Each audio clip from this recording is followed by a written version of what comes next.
नमस्कार, अटल न्यूज में आपका स्वागत है और मैं आपसे मुखातिब हूँ समीर अब्बास। परिंदों को मिलेगी मंजिल यकीनन, ये फैले हुए उनके पंख बोलते हैं। परिंदों को मिलेगी मंजिल यकीनन, ये फैले हुए उनके पंख बोलते हैं। वही लोग रहते हैं खामोश अक्सर, जमाने में जिनके हुनर बोलते हैं। एक ऐसे ही हुनरमंद शख्सियत हैं डॉक्टर शाह मोहम्मद फैसल। वो शाह भी हैं और बादशाह भी हैं। उन्होंने अपने जो डिपार्टमेंट है, अपनी विभाग है, उसमें यानी न्यूरो फिजिशियन में एमडी और डीएम किया हुआ है। एमबीबीएस उन्होंने अलीगढ़ मुस्लिम यूनिवर्सिटी से किया और उसके बाद जो एमडी था वो कानपुर यूनिवर्सिटी से किया और उसके बाद डीएम न्यूरो जो किया वो चंडीगढ़ से किया। और उसी सिलसिले में हम तमाम चीज़ें, क्योंकि वो दिमाग और नस के डॉक्टर हैं और लंबे अरसे से तकरीबन 3 साल से ज़्यादा का वक्त हो चुका है वो बरेली में सेवाएं दे रहे हैं। अहम बात यह है कि बरेली में नई तकनीक और नई बीमारियों के इलाज के लिए उन्होंने नए कीर्तिमान स्थापित किए हैं जो यकीनन काबिल तारीफ है। और ऐसी ऐसी बीमारियों के बारे में लोगों को जानकारी दी है, उनकी समझ को इजाफा किया है जो जानकारी में भी नहीं था।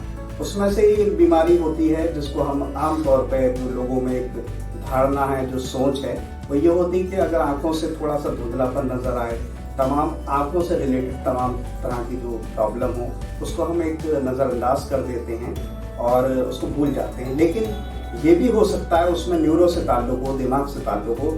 उसी को लेकर हम तमाम बात करेंगे और मैं जानने की भी कोशिश करूंगा कि वो किस तरह की, और उसको जो मेडिकल साइंस की भाषा है उसमें उसको क्या बोलते हैं और तमाम चीज़ें एक एक करके हम अपने टॉपिक पर आएंगे। और मैं चाहता हूँ कि आज आँखों, क्योंकि आँख का भी जो पूरा जो ताल्लुक है वो पूरा जहन से ही है। किस तरह की प्रॉब्लम होती है, क्या लक्षण होते हैं जिसके बारे में लोगों को नहीं पता और वो नज़रअंदाज कर देते हैं और बाद में जो है प्रॉब्लम क्रिएट हो जाती है। मैं डॉक्टर शाह मोहम्मद फैसल का तमाम तारुफ दे चुका हूँ, लेकिन मैं चाहता हूँ कि इसके अलावा आप और कुछ इसमें इजाफा करें। और जो आज का हमारा टॉपिक है मैं बाद में बताऊँ, मैं चाहता हूँ उस पर पहले आप रोशनी दें। Good evening, Adab, Assalamu alaikum friends. I am Dr. Shah Mohammad Faisal and I am a neurophysician and मैं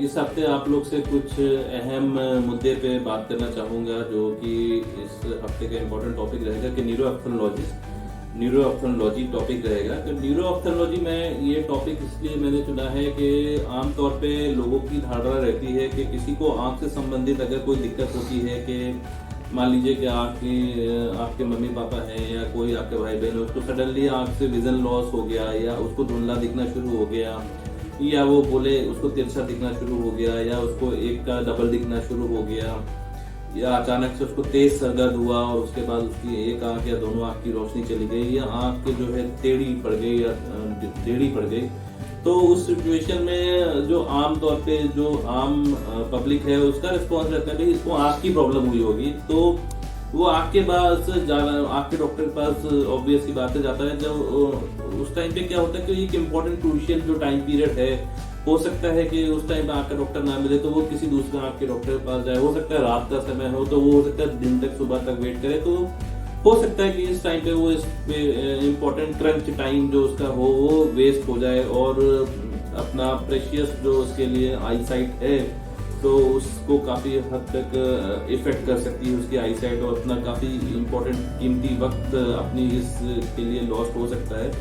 तो अगर उसको इस बात की अवेयरनेस है पब्लिक को कि नहीं साहब कि मेरी ये आई से रिलेटेड प्रॉब्लम कहीं ऐसा तो नहीं, मुझे कोई न्यूरोलॉजिकल डिसऑर्डर है, कहीं कोई नर्व्स की आँख की नस की कोई प्रॉब्लम तो नहीं है, कहीं ये दिमाग से आँख का धुंधलापन जो मुझे दिख रहा है कहीं ये दिमाग की नस की तो कोई प्रॉब्लम नहीं है, आँख की नस की कोई सप्लाई की तो कोई प्रॉब्लम नहीं है।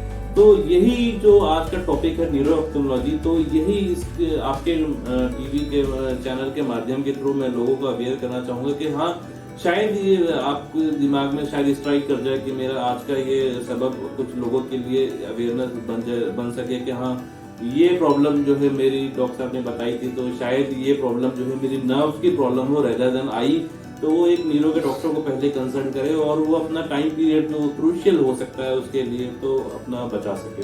जी, आपने न्यूरोएथोलॉजी का जिक्र किया, हो सकता है मैं लफ्ज़ बोलने में कुछ हो, लेकिन मैं चाहता हूँ उसको न्यूरो का मतलब जो हम समझते हैं वो जहन से और उससे तमाम ताल्लुक होता है, ठीक है। लेकिन और जो इसमें जो लफ्ज़ जोड़ा गया और किस तरह के लक्षण होते हैं वो बहुत जानना ज़रूरी है, ख़ासतौर से उन लोगों को जो इस चीज़ की तरफ जिन्होंने नाम भी नहीं सुना, और किस तरह का इलाज होता है उसके बारे में भी आप तफसील से। देखिए उसमें क्या क्या प्रॉब्लम हो सकती है, जो मैं आपको बड़ी सिंपल उसमें बता देता हूँ कि जैसे क्या इफेक्ट हो सकता है। मान लीजिए किसी को ये हो सकता है कि उसको सडन जो है ट्रांजिएंट विजन लॉस हो रहा हो बीच बीच में, मान लीजिए कि विजन लॉस होता हो, अपने आप ठीक हो जाता हो, रिकवर हो जाता हो, या फिर हो सकता है उसे परमानेंट जो है सडन विजन लॉस हुआ हो, कोई पेन नहीं कुछ नहीं है, मतलब एक साइड का विजन लॉस हो जाए सडन इन ऑनसेट। तो ये एक तरह का sudden period loss in vision हो सकता है। तो उसका हो सकता है कि रेटिनल आर्टरी की जो सप्लाई है वहां से ब्रेन जो सप्लाई दे रहा है, रेटिना को जो सप्लाई दे रहा है, हो सकता है वहां की आर्टरी को जो है कट ऑफ हो गई हो, तो उस वजह से उसका विजन लॉस हो गया हो। तो ये भी एक तरह का ब्रेन स्ट्रोक हो सकता है कि रेटिनल आर्टरी ब्लॉक हो गई हो, तो उसको ये इसमें प्रॉब्लम आई हो। तो ये भी हमारे लिए एक उस पेशेंट के लिए एक तरह का ब्रेन स्ट्रोक हो सकता है कि उसको ये सिम्टम समझ में जाए। तो सडन पेनलेस विजन लॉस भी उसके लिए जो है एक तरह का स्ट्रोक का सिम्टम हो सकता है। इवन अगर आप ब्रेन में बात करिए तो पोस्टीरियर हेड रीजन में, अगर ऑक्सीपिटल रीजन में अगर आपके ब्लड सप्लाई बंद होती है तो हमें एक तरफ का विजुअल फील्ड लॉस भी हो सकता है कि हमें लेफ्ट साइड का हेमियोनोपिया हो गया, एक तरफ का फील्ड का विजन लॉस हो गया, या राइट साइड का फील्ड ऑफ विजन हमारा चला गया, या लेफ्ट साइड का फील्ड ऑफ विजन चला गया। लोग बोलते हैं कि मुझे शायद इस तरफ का नहीं दिख रहा, लेफ्ट साइड का फील्ड ऑफ विजन चला गया, बोलते हैं राइट साइड का फील्ड ऑफ विजन चला गया।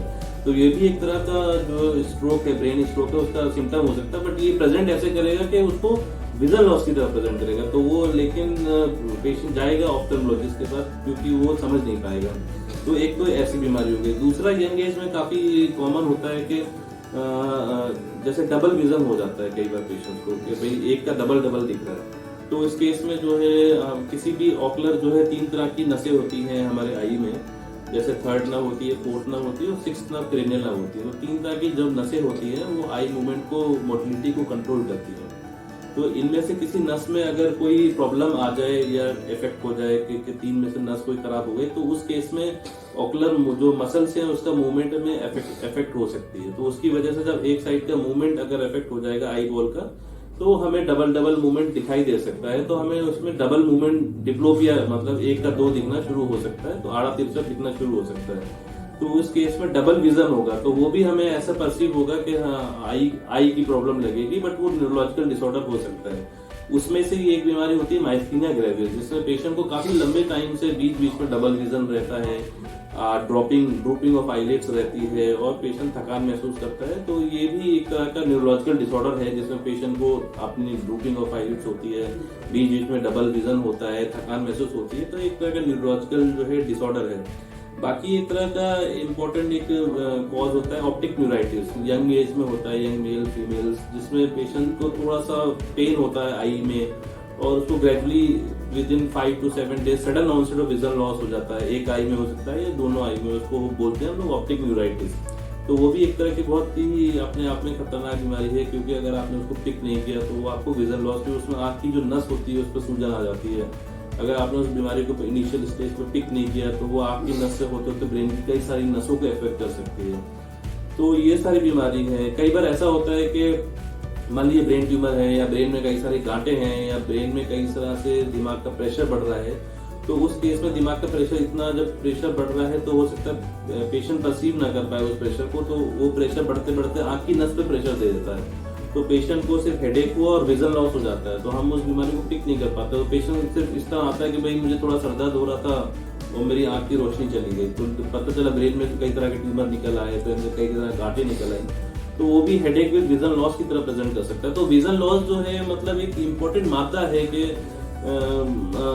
अलग अलग वे में प्रेजेंट कर सकते हैं। जैसे डायबिटीज है, आप फर्ज कीजिए डायबिटीज में क्या होता है कि आपकी कोई भी क्रेनियल नर्व जो होती है आपकी जो मूवमेंट कराती है, थर्ड फोर्थ सिक्स, तो वो भी इफेक्ट हो सकती है। तो इस केस में भी पेशेंट को डबल विजन हो सकता है। डायबिटीज में डायबिटिक रेटिनोपैथी हो सकती है। डायबिटीज में अगर एक आपकी इंपॉर्टेंट जो रेटिना में आके जो ऑप्टिक नर्व को सप्लाई करती है आर्टरी, उसमें अगर एक कोई नस बंद हो जाए तो उसमें भी एंटी इस्चेमिक ऑप्टिक न्यूरोपैथी हो जाती है कि उसमें ऑप्टिक नर्व की जो ब्लड सप्लाई वो ब्लॉक हो जाती है, तो उसको विजन लॉस हो सकता है कि उसको दाएं बाएं लेफ्ट राइट ऊपर नीचे कहीं का भी फील्ड विजन लॉस हो सकता है। तो डायबिटीज में भी कई तरह का विजन लॉस होता है, वो भी न्यूरोलॉजिकल जो रीजन है उसकी वजह से फील्ड लॉस हो सकता है। और आपने काफी कॉमन चीज सुनी होगी, थायराइड।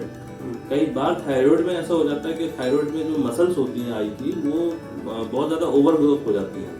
तो उसमें थायराइड की वजह से क्या होता है कि आई की पॉपिंग हो जाती है। आपने देखा होगा बहुत सारे लोगों की आई पॉपिंग हो जाती है, उनकी बहुत ऐसे आई प्रोमिनेंट सी लगती है, उनमें प्रोप्टोसिस हो जाती है। तो उसमें बहुत सारी मसल्स की, आई की मसल्स की मोबिलिटी हैम्पर हो जाती है, विजन लॉस हो सकता है, उनकी मोबिलिटी कम हो जाती है मसल्स की, क्योंकि वो बहुत हाइपोट्रोफी हो जाती है। तो उस केस में मसल्स बिल्कुल बाहर आ जाती हैं, मसल्स डबल दिखने लगता है, बहुत प्रोमिनेंट आई लगने लगती है, विजन लॉस होता है। तो ये बहुत सारी कॉमन बीमारियां हैं, डायबिटीज है, थायराइड है, कई बार ऑकुलर इन्फेक्शन हो जाता है, और आंख की जो नस है उसकी ब्लड सप्लाई हैम्पर हो सकती है, ऑप्टिक न्यूराइटिस हो सकती है, ब्रेन स्ट्रोक हो सकता है, ब्रेन का प्रेशर बढ़ने से हो सकता है। तो ये तमाम ऐसी बीमारियां हैं जिसमें मतलब ब्रेन को पेशेंट्स को आंख की प्रॉब्लम आती है और वो परसीव ये करता है कि उसका आई का प्रॉब्लम है, बट असल में उसको न्यूरोलॉजिकल डिसऑर्डर होता है।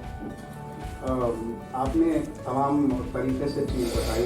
आंखों के जो मामूली लक्षण जो दिखते हैं वो बहुत बड़े हो जाते हैं और इससे तमाम प्रॉब्लम है। इलाज किस तरह से किया जा सकता है, और जो समय की बंदिश, क्योंकि जो दिमाग पर कोई भी आप केस जो होता है उसके बारे में बताया था कि 4 घंटे बहुत शुरू के अहम होते हैं। अगर आपकी जो इस तरह की प्रॉब्लम होती है तो जो शुरुआती टाइम है वो कितना अहम है और किस तरह से फिर इलाज हो सकता है? देखिए, आँख के लिए भी जैसे कि आप किसी भी डिसऑर्डर के लिए कहिए, आँख के लिए भी समय बहुत इंपॉर्टेंट है, क्योंकि आप जब आप डायग्नोज करोगे किसी भी बीमारी को तो आप उसका सही ट्रीटमेंट दे सकोगे। तो ये तो हमारे यहाँ वो होता है कि until unless you diagnose you can not, first you have to diagnose, तभी आप उसको ट्रीट कर सकते हो। तो अगर आपको ये पता ही नहीं है कि बंदे को क्या हो रहा है, तो आप जितना जल्दी डायग्नोज दोगे उतना जल्दी ट्रीटमेंट, आप सही ट्रीटमेंट पकड़ोगे और पेशेंट को भी जल्दी रिकवरी होती है। तो वो तो earlier the you diagnose, the earlier the better you start, the earlier you treat, the earlier ही द पेशेंट विल रिकवर। तो that dictum goes with all the disease. अब इसके बाद मैं थोड़ा आगे बढ़ूंगा। तो ये जो आपने पूरी बीमारी को एक तरह से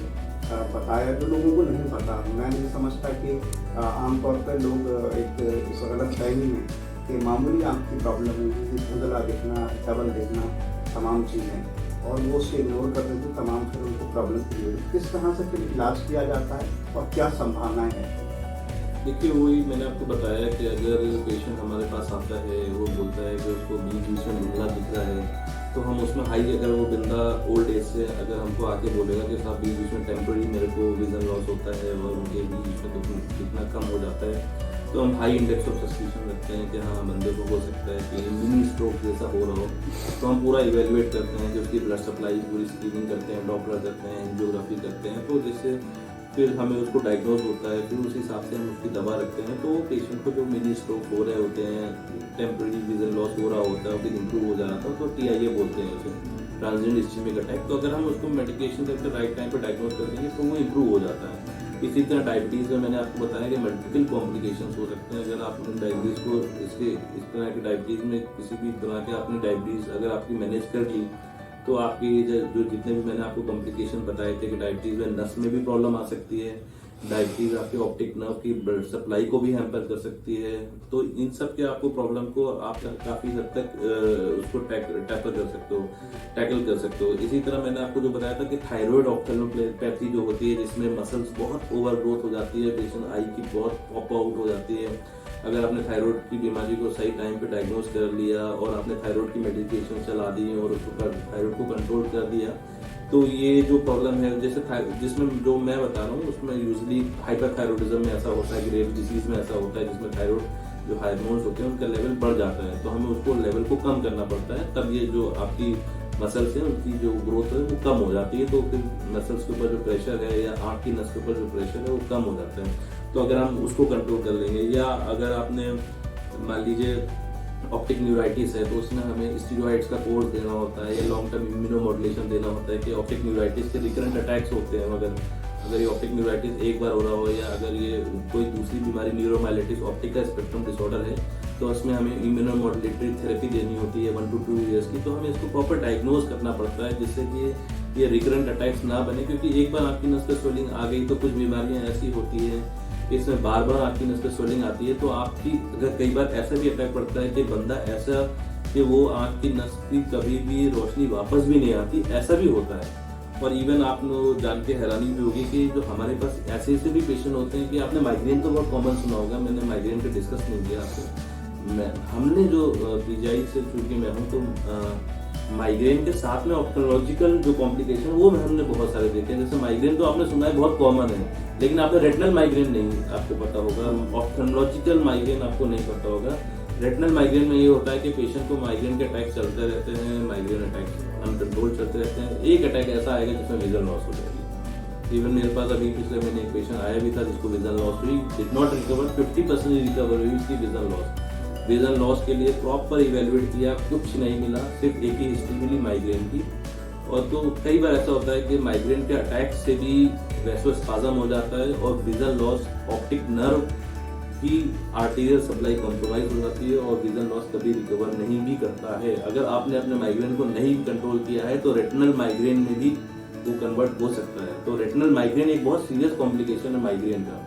इसी तरह एक ऑप्थेल्मोप्लेजिक माइग्रेन होता है जिसमें माइग्रेन के अटैक के साथ में आपकी एक मसल पैरालाइज हो सकती है आँख की, तो आपकी आँख टेढ़ी पड़ सकती है, मतलब मसल कोई भी पैरालाइज हो गई, आँख बाहर की तरफ चली गई, आँख का डेला जो है वो अंदर की तरफ रोटेट कर गया तो मसल पैरालाइज हो जाती है, कई बार उसको ऑप्थेल्मोप्लेजिक माइग्रेन बोलते हैं। तो ये सब बहुत बड़े वेरिएंट हैं और इन सब चीजों लोग ऐसे नहीं आते हमारे पास कि हमको माइग्रेन है। लोग ये बोले कि हमारा आँख का डेला नहीं घूम रहा है, हमारे आँख का डेला बाहर की तरफ घूम गया, बस हमको हिस्ट्री इतनी देते हैं कि हमारे आँख का डेला अभी तो सही दिखता था, हमें अभी डबल दिखने लग गया शाम से, अभी हम तो सही थे, कल तो बढ़िया था, अभी हमें शाम से डबल दिख रहा। तो वो हिस्ट्री हमें इतनी देते हैं कि आँख का डेला डबल हो गया, ये आँख का डेला अंदर घूम गया, ये आँख का डेला ऊपर चला गया, इतनी हिस्ट्री देते हैं। तो हमें इवेल्युएट करना पड़ता है। तो हमें ये मिलता है कि साहब ये तो माइग्रेन का पेशेंट था, इसका माइग्रेन जो है रिफ्रैक्टरी था, बहुत सालों से चल रहा था, अब जाके इसको जो है ऐसा प्रॉब्लम आया। तो ये ऑप्थेल्मोप्लेजिक माइग्रेन था कि जो इसकी माइग्रेन इसका अनकंट्रोल था, उसकी वजह से इसकी नर्व पैरालाइज हो गई। तो ऐसी भी बीमारियां हैं। तो ये सारी अवेयरनेस कैंपेन इसलिए जरूरी है कि लोगों को इसके बारे में पता चले। जी, आपने ऐसी आज हमें बीमारियों के बारे में बताया जो शायद लोगों को नहीं पता, खासतौर से बरेली जैसे शहर में तो और ज्यादा जो है कहीं ना कहीं अनएजुकेशन और तमाम चीजें। मैं चाहता हूँ कुछ और इस सिलसिले में अगर आप बताना चाहें, कुछ ऐसी और बीमारी और उनके लक्षण जिसके बारे में लोगों को नहीं पता है, ताकि वो और जो अपनी जिंदगी उसकी हिफाजत कर सकें। नहीं, एक बीमारी है जैसे आप हेडेक को ले लीजिए। अगर बहुत सारे लोग मुझे यहाँ पे यही है कि हेडेक को लेकर काफ़ी अवेयरनेस की कमी है, लोग अपने हेडेक को बहुत ही इग्नोर करते हैं। हेडेक एक ऐसा सिम्टम है कि आप साधारण भी है और असाधारण भी है। अगर असाधारण होता है तो ये जानलेवा भी हो सकता है। तो एक चीज़ मान लीजिए कि हेडेक की मोटा डिक्टम यही है कि दो तरह के हेडेक होते हैं। एक तरह तो प्राइमरी हेडेक होता है और एक सेकेंडरी हेडेक होता है। तो प्राइमरी हेडेक में तो आपका माइग्रेन हेडेक हो जाएगा, क्लस्टर हेडेक हो जाएगा, टेंशन हेडेक हो जाएगा, ये सारे प्राइमरी हेडेक हैं जिसमें इंटरनल ब्रेन में कोई फॉल्ट नहीं है। तो ये प्राइमरी हेडेक्स है। सेकेंडरी हेडेक्स है मतलब ब्रेन में कोई डिसीज है तो उसको हम सेकेंडरी हेडेक बोलते हैं कि ब्रेन में इन्फेक्शन है, मेनिंजाइटिस है, सबएरेक्नॉइड हेमरेज है, ब्रेन में कोई गांठ है, कीड़े की गांठ है, दिमागी टीबी है, दिमाग में टीबी की गांठ है, ब्रेन ट्यूमर है, तो सीवीटी कॉर्टिकल वेनस थ्रोम्बोसिस है। तो ये तमाम चीज़ें हैं जिससे ब्रेन में कोई डिसीज प्रोसेस चल रहा है जिसकी वजह से बंदे को हेडेक हो रहा है। एक ये होता है कि हाँ डिसीज प्रोसेस कुछ नहीं है फिर भी बंदे को हेडेक हो, तो उसको हम प्राइमरी हेडेक बोलते हैं। जैसे माइग्रेन है, कोई डिसीज प्रोसेस नहीं है बट ये एक तरह का ट्राइजेमिनल वैस्कुलर जो स्ट्रक्चर होता है ब्रेन में ऑटोमेटिकली एक्टिवेट हो जाता है, जिसकी वजह से माइग्रेन का अटैक पड़ता है। इसी तरह क्लस्टर हेडेक होता है, वो मेल्स में होता है, वो अटैक आपको पड़ सकता है। इसी तरह टेंशन टाइप हेडेक होता है और तमाम तरह के हेडेक होते हैं। कफ हेडेक होता है, पैरेक्सिस्मल हेडेक होता है, कफ हेडेक होता है, कई तरह के हेडेक होते हैं, प्राइमरी हेडेक होते हैं। बट सवाल ये उठता है कि आप अपने इस हेडेक को, प्राइमरी हेडेक को सेकेंडरी हेडेक से कैसे पहचान पाएं और कैसे ये पहचान लें कि कौन सा हेडेक सीरियस है और कौन सा हेडेक साधारण है, और हम कैसे इसको हम अपने आप को ये पहचान पाएं कि कौन सा गंभीर है और कौन सा गंभीर नहीं है। क्योंकि सरदर्द तो ऐसा चीज है कि आप भी हर दूसरे आदमी को, आज सुबह में ऑफिस में ज्यादा लेट हो गया, ज्यादा काम हो गया तो सरदर्द हो गया, तो ये थोड़ी ना कि हर सरदर्द के लिए आदमी डॉक्टर को नहीं दिखाता, क्योंकि सरदर्द बहुत ही कॉमन एक तरीके का सिम्टम है। लेकिन किस टाइम पे आपको सरदर्द के लिए डॉक्टर को कंसल्ट करना है, या कब आपको डेंजरस सिम्टम या साइन, हेडेक के क्या डेंजर साइन और सिम्टम होते हैं, ये अगर पब्लिक समझ ले या सोसाइटी समझ ले तो हमारा काम मतलब आसान है और आप अपने आप को भी सेफ रख सकते हो। तो कोई भी हेडेक जो कि ग्रेजुअली प्रोग्रेसिव इन इंटेंसिटी हो, आपको सरदर्द है, पिछले कुछ हफ्तों से बढ़ रहा है, वो सरदर्द नॉर्मल नहीं हो सकता कैसे भी। अगर सरदर्द है, बीच में सही रहता है, फिर वैसे ही सरदर्द रहता है तो नॉर्मल है, ठीक है। वैसा ही सरदर्द हुआ तो मतलब नॉर्मल है। पिछले महीने भी साहब एक दो बार ऐसा सरदर्द हुआ, लेकिन हुआ वैसे ही तो मतलब नॉर्मल है। लेकिन हाँ, पिछले 3 हफ्तों में जो सरदर्द हुआ उससे दुगनी इंटेंसिटी से हुआ, और पिछले 2 हफ्ते के बाद जो तीसरे हफ्ते में हुआ उससे भी डबल इंटेंसिटी हुआ। मतलब ये ग्रेजुअली जो इंक्रीजिंग, स्टेप वाइज जो इंक्रीज कर रहा है, ये हेडेक नॉर्मल नहीं हो सकता, नंबर 1। नंबर 2, हेडेक के साथ में अगर आपको कोई भी डेंजर साइन, जैसे कि आपको धुंधला दिखने लगे, ब्लड दिखने लगे, इसका मतलब आपको जो दिमाग का प्रेशर है वो कहीं ना कहीं आपके ऑप्टिक नर्व को प्रेशर दे रहा है, इसलिए आपको धुंधला दिख रहा है। या फिर आपका रेज आईसीपी से बढ़ने से आपको फिर डबल विजन दिखने लगे, तो आप समझ लो आपका कुछ गड़बड़ है दिमाग के अंदर। डबल विजन दिखने लगे, धुंधला दिखने लगे, आप बैठ के अगर आप खड़े हो तो आपको आंखों सामने अंधेरा आने लगे, आप समझ लो कि कुछ गड़बड़ है। या फिर आपको कफ करने से, स्नीज करने से आंखों सामने अंधेरा आ जाए, तो मतलब ये सब कुछ डिनाई ये कर रहे हैं कि आंख के प्रेशर पे इनडायरेक्टली जो ब्रेन का प्रेशर है वो आंख की नस पे ट्रांसमिट हो रहा है, तो इसका मतलब कुछ दिमाग का प्रेशर बढ़ा हुआ। जब दिमाग का प्रेशर ज्यादा होगा तो आंखों सामने अंधेरा आएगा, तो इस तरह से आप समझ सकते हो कि दिमाग में कुछ गड़बड़ चल रहा है। या फिर रिकरेंट वॉमिटिंग आने लगे, बहुत ज्यादा रिकरेंट वॉमिटिंग होने लगे, तो इसका मतलब दिमाग में कुछ फॉल्ट चल रहा है। या फिर अगर आपको मिडनाइट, आप बिल्कुल नॉर्मल सो रहे हो लेकिन फिर भी आपको रात में सरदर्द नाइट से डिस्टर्ब कर दे, सोते से उठा दे, तो भी मतलब वो कुछ गड़बड़ हो सकता है, तो क्योंकि वो रात को नींद से जगा रहा है। और अगर हेडेक के साथ में आपको फीवर आए, रिकरेंट वॉमिटिंग हो, तो आप समझ लीजिए कुछ हो सकता है, मेरे को मेनिंजाइटिस वगैरह के सिम्टम हो सकते हैं, तो उस तरह के। या फिर आपको अचानक से जिंदगी में कभी सरदर्द ही नहीं हुआ, sudden severe headache of your life कभी जिंदगी में नहीं हुआ, लेकिन आपको पहली बार जिंदगी में हुआ सडन सीवियर थंडरक्लैप हेडेक हो जाए, तो मतलब ये तो 101% कुछ एबनॉर्मल है, इसको तो कभी इग्नोर ही नहीं करना। Sudden severe worst headache of your life, अगर ये 3 चीजें हैं, sudden severe worst headache of your life, अगर जिंदगी में पहली बार कभी ऐसा लगे, उसको कभी इग्नोर मत करना, ऑलवेज कंसल्ट योर डॉक्टर। मैं इस सिलसिले में थोड़ा सा और आगे बढ़ाऊंगा। ब्रेन हेमरेज के बड़े मामले आते हैं और करीब पूरी दुनिया की अगर हम बात करें 6 लाख से ज़्यादा मौतें हैं, और दुनिया का तीसरा सबसे बड़ा मौत का कारण ब्रेन हेमरेज है। उसको लेकर किस तरह के इलाज किए जा सकते हैं, क्या ऐसे लक्षण हैं जिसको लेकर लोग जागरूक हो सकते हैं। और मैं उसी में जोड़ना चाहता हूँ, जो टीटी इंजेक्शन का जिक्र होता है बार बार, वो किस तरह से काम करता है। देखिए, टीपीए इंजेक्शन तो ब्रेन हेमरेज के लिए नहीं है, वो तो हम लोग स्ट्रोक जो होता है वो मोटा 2 तरह का होता है, एक तो इस्केमिक स्ट्रोक होता है, एक हेमरेजिक स्ट्रोक होता है। तो स्ट्रोक मतलब स्ट्रोक क्या है, पहले स्ट्रोक मतलब जैसे कि हम ब्रेन अटैक, जैसे हार्ट अटैक होता है कि दिमाग की नस, जैसे हार्ट की नस ब्लॉक हो गई, उसी तरह ब्रेन स्ट्रोक होता है, दिमाग की नस में कोई प्रॉब्लम है, तो मतलब ब्लड सप्लाई नहीं हो रही दिमाग को, वो मतलब ब्रेन स्ट्रोक हो गया।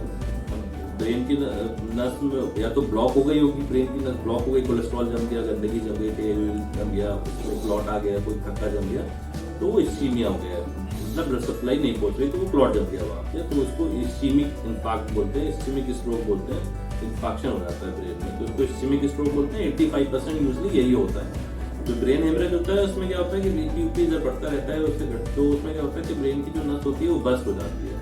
उस केस में भी क्या है कि उसकी उस रीजन की जो ब्लड सप्लाई होगी वो हैम्पर हो जाएगी, मतलब वो जो सप्लाई थी वो बस्ट हो गई वहाँ पे, तो ब्रेन जो ब्लड वेजल्स की जो धमनी की जो सप्लाई दे रही थी टिश्यू को वो बस्ट हो गई। तो ये हेमरेज है, ये 15% स्ट्रोक में वो होती है। तो जो आप टीपी इंजेक्शन की बात कर रहे हैं, जो क्लॉट बस्टर ड्रग होती है, ठीक है, इसमें एक ड्रग होती है एल्टीप्लेज, हम लोग इंजेक्शन देते हैं। तो क्लॉट बस्टर ड्रग होती है, ये हम 4.5 घंटे मरीज के सिम्टम ऑनसेट, जब भी मरीज आखिरी बार नॉर्मल देखा गया था, तो सिम्टम ऑनसेट के 4.5 घंटे के अंदर ये इंजेक्शन का प्रयोग करते हैं, टीपी इंजेक्शन का। तो इससे ये होता है कि जब जो इस्चेमिक जो स्ट्रोक होते हैं, जो जिसमें थक्का जम जाता है, खून का थक्का जम जाता है कोलेस्ट्रॉल वगैरह का, और नस ब्लॉक हो जाती है, तो उसको ये तुरंत खोल देती है। क्योंकि बोला ये जाता है कि 1 मिनट में 1 मिलियन न्यूरॉन्स ब्रेन के लॉस हो जाते हैं, 1 मिनट में 1 मिलियन न्यूरॉन्स। तो टारगेट क्या होता है कि आप जितनी जल्दी उस ब्लड फ्लो को रिस्टोर कर दीजिए, उतनी जल्दी ब्रेन को, ब्रेन क्या है कि ब्रेन डिपेंडेंट है हर सेकंड ऑक्सीजन और ग्लूकोज के लिए। अगर एक भी सेकंड ब्रेन को ग्लूकोज या ऑक्सीजन नहीं मिला तो उसके टिश्यू या सेल्स डैमेज होते रहेंगे। तो बोला ये जाता है कि अगर आपने उसके टिश्यू, ब्रेन के टिश्यू की ब्लड सप्लाई हैम्पर कर दी, तो पर मिनट 1 बिलियन न्यूरॉन्स का लॉस हो जाता है। ब्रेन में तो बहुत सारे न्यूरॉन्स है, बिलियंस के कनेक्शन हमें भी नहीं पता, इतने मिलियंस और बिलियंस ऑफ न्यूरॉन्स के कनेक्शन होते हैं। 1 मिलियन न्यूरॉन्स का तो पर मिनट लॉस हो रहा है। तो सोचिए अगर वो धमनी बंद रही तो कितना का लॉस हो जाएगा, हमें भी नहीं पता। तो हो सकता है कि हमेशा के लिए, जिंदगी भर के लिए उसका फंक्शन इम्पेयर हो जाए। तो हमारा टारगेट ये रहता है कि कितनी जल्दी उस फ्लो को हम रिस्टोर कर सकें, जिससे कि ऑक्सीजन और ग्लूकोज की डिलीवरी ब्रेन को होती रहे। तो हमारा टारगेट ये रहता है कि एज अर्ली एज हो, ये नहीं कि 4.5 घंटे का आपको वेट नहीं करना, जैसे आप अभी रुक जाओ, भी हमारे पास टाइम है, आराम आराम से लोड जितना जल्दी हो जाए। सिम्टम डायग्नोज हुआ, स्ट्रोक हुआ, बंदे को ले जाओ, सीटी कराओ, सीटी में अगर पता चल गया कि दिमाग की नस ब्लॉक है, तुरंत उसको इंजेक्शन देना है। जितना जल्दी आर्टरी खुलेगी उतना आपका नुकसान कम होगा। बट ये 4.5 घंटे का धारणा ये नहीं पालना कि 4.5 घंटे बैठना नहीं है, we don't have to wait, as early as possible. 4.5 घंटा वो है कि हाँ, we can according to the guideline we can give that injection up to 4.5 hours. Interview आखिरी मरहले में है, और सब मैं एक तो बहुत अहम प्रॉब्लम आजकल हो गई है बैकबोन की, खासतौर से आजकल की जो जिंदगी है लोगों की बड़ी भाग दौड़ हो गई है, तमाम चीज़ें, तमाम मुश्किलों का सामना करना पड़ रहा है। तो उसमें लगातार बैठ के काम करना होता है, उससे कई बार बैकबोन में प्रॉब्लम हो जाती है, और उसका क्या, किस तरह से ट्रीटमेंट है, और क्या आप मैसेज देना चाहते हैं? देखिए, बैक पेन का जो प्रॉब्लम है आजकल युवाओं में बहुत ज़्यादा है, क्योंकि वो भागदौड़ की जिंदगी है, और अक्सर लॉन्ग 2 व्हीलर यूज की वजह से मैकेनिकल लो बैक पेन है कि प्रॉपर बैक रेस्ट नहीं मिल पाता है। तो मैकेनिकल लो बैक पेन काफ़ी कॉमन है। अदरवाइज किसी का ऐसा बैक पेन है जो मतलब अर्ली मॉर्निंग अगर किसी को बैक पेन हो रहा है, तो वो स्पाइनल आर्थराइटिस, एंक्लोजिंग स्पॉन्डिलाइटिस हो सकता है। अगर अर्ली मॉर्निंग कोई बोले कि हाँ बहुत ज़्यादा स्टिफनेस रहती है, वो उठा नहीं जाता, तो एंक्लोजिंग स्पॉन्डिलाइटिस हो सकता है। कोई ये बोले कि बैक पेन है और वो प्रोग्रेसिव, जैसे मैंने बोला, कोई भी सिम्टम्स अगर प्रोग्रेसिव होते हैं तो आप समझिए कि उसमें कोई बीमारी बन रही है। तो उस केस में आपको tuberculosis, pots spine, tuberculosis of the spine, और अगर ओल्ड एज है तो उसमें कैंसर होने का चांस हो सकता है। या फिर अगर कोई शियाटिका टाइप का पेन अगर नीचे तक भी जा रहा है तो वो शियाटिका का पेन वगैरह हो सकता है। तो इस तरह का पेन खासकर हमारे पास आते हैं। और युवाओं में जो आमतौर पे लेडीज, यंग लेडीज जो आती हैं, उसमें कई बार उनको पेल्विक इन्फ्लेमेटरी डिसीज होती है और सफेद पानी की शिकायत होती है, उसकी वजह से उनको बैक पेन की शिकायत बन जाती है। तो ये सारे काफ़ी कॉमन रीजंस हैं बैक पेन के। और मैं ये कहूँगा कि बैक पेन के लिए एक बार डॉक्टर से कंसल्ट जरूर करना चाहिए। जी, मैं चाहता हूँ उस साल कोरोना का दौर खत्म हो चुका है और अब टीकाकरण हो रहा है, लोग वैक्सीन ले रहे हैं। मैं चाहता हूँ उस पर भी, क्योंकि लोगों में गलतफहमी भी है इसको लेकर, चाहता हूँ उसको लेकर के आप एक मैसेज भी, ताकि जो लोग हैं वो जागरूक हो सके, और जो मुस्तकबिल में, भविष्य में वैक्सीनेशन जो लोगों के होना है, आम जनता के होना है, उसकी तरफ भी उनका रुझान पैदा। हाँ, वैक्सीनेशन एक अच्छी प्रक्रिया है, और रिसर्च से ये पाया गया है कि 2 बार वैक्सीनेशन कराने से एटलीस्ट 6 इयर्स का वैक्सीनेशन, जो आपका सेफ्टी पीरियड है, एटलीस्ट 6 इयर्स तक आपको प्रोटेक्शन देगा। तो बहुत अच्छा लोगों में अब तक जितने भी वैक्सीनेशन हुआ है, लोगों बहुत कोई मेजर साइड इफेक्ट जो है इस तरह का नहीं आ गया। हम डॉक्टर्स ने तो ऑलमोस्ट सबने वैक्सीनेशन किया है। तो जनरल पब्लिक से यही अपील करना चाहूँगा कि अगर कुछ भ्रांतियाँ हैं तो वो भ्रम हैं, इसको दूर करें और आगे आके अपने और परिवार को इस बीमारी से सुरक्षित रखें और वैक्सीनेशन करवाएं। जी, आखिरी सवाल है जो आपके हमने पढ़ाई लिखाई की बात कर ली, ऐसी बीमारी पर भी बात करी जिसका लोगों को अंदाजा भी नहीं है, वो मामूली लक्षण सोच के जो है उसको गलत कर और उसको भुला देते हैं, तमाम फिर बाद में प्रॉब्लम क्रिएट होती है। हमने वैक्सीनेशन पर भी बात हुई, ब्रेन हेमरेज पर भी तमाम चीज़ों पर हो चुकी है। डॉक्टर शाह फैसल को जितना मैं जानता हूँ कि ज़िंदगी बड़ी मसरूफ़ है और इसका काम पूरा जहन का और नस जैसी चीज़ को जो है पूरा बेहतर करना हो। अपनी इतनी ज़िंदगी मसरूफ़ ज़िंदगी में अपने एंटरटेनमेंट के लिए, अपने मनोरंजन के लिए, क्योंकि स्ट्रेस तो आपके साथ भी होता होगा, किस तरह से उसको दूर करते हैं और जो मनोरंजन है अपनी ज़िंदगी का तो किन चीज़ों से करते हैं। मैं जहाँ तक जानता हूँ आपको म्यूज़िक का भी शौक़ है और उस पर भी थोड़ा सा एक रोशनी डालें। अब तो देखिए ज़्यादा शौक नहीं रहा, लेकिन हाँ एक ज़माने में काफ़ी सिंगिंग और गिटार प्लेइंग और क्रिकेट, हाँ जब भी मौका मिलता है अभी भी हाँ क्रिकेट खेल के अपना एंटरटेनमेंट कर लेते हैं और सिंगिंग का शौक रहा है। बाकी गिटार हाँ कभी कभी ट्राई कर लेते हैं, ये काफ़ी है। तो डॉक्टर शाह फैसल की अहम बात यही है कि उनकी ज़िंदगी, उन्होंने 31 साल की महज उम्र में MD DMD कर दिया था PGI चंडीगढ़ से और काफ़ी सारी बीमारियों के बारे में तमाम हमें बताया, ऐसी बीमारियों के बारे में जिनका लोगों को नहीं पता और ऐसे रीज़न है उसके जिसके बारे में लोगों को जानकारी नहीं है। ज़िंदगी चल रही है तमाम चीज़ों से, लेकिन क्योंकि मसरूफियत के बीच मनोरंजन की भी हमारी बात हुई किस तरह से करते हैं। और अहम बात यह है कि बरेली में तमाम कीर्तिमान स्थापित कर रहे हैं। महज अभी उनकी 35 साल उम्र है और बरेली भर में और पश्चिमी उत्तर प्रदेश में उनका नाम बड़े ही इज्जत और अदब से लिया जाता है और आने वाले टाइम में वो तमाम मुकाम हासिल करेंगे। मेरा अपना भी एक ज़ाती एक्सपीरियंस है उनके साथ, क्योंकि मैं भी उन्हें तकरीबन 3 साल से जानता हूँ। अप्रैल में जब कोरोना काल अपने टॉप पर था तो मुझे अपनी माँ को लेकर गंगाशील अस्पताल जहाँ वो बैठते भी हैं वहाँ पर लाना पड़ा और रात में तकरीबन 1-1:30 बजे, क्योंकि वो इलाज उनका नहीं कर रहे थे, लेकिन उसके बावजूद भी जो भी तमाम उनको जो सलाह मुझे दे सकते थे वो दी और लगातार मेरी माँ को वो देखने भी आते रहे, तमाम कोशिशें करते रहे। ये अलग बात है कि वो उन्हें नहीं बचा सके, लेकिन जो वक्त उन्होंने मुझे दिया और मेरी बात को समझा, क्योंकि वो इलाज नहीं कर रहे थे उसके बावजूद उसको समझा और लगातार 3 दिन वो एडमिट रही, उनको देखते रहे, तमाम कोशिश करते रहे, जिसके लिए भी मैं यकीनन ज़िंदगी भर ये मानता रहूँगा कि जो उनकी अहमियत है वो बहुत ख़ास हो जाती है। बहुत ही हमदर्द इंसान है। बहरहाल इन तमाम बातों के साथ मैं समीर अब्बास, कैमरामैन मुदस्सिर हुसैन के साथ अटल न्यूज़।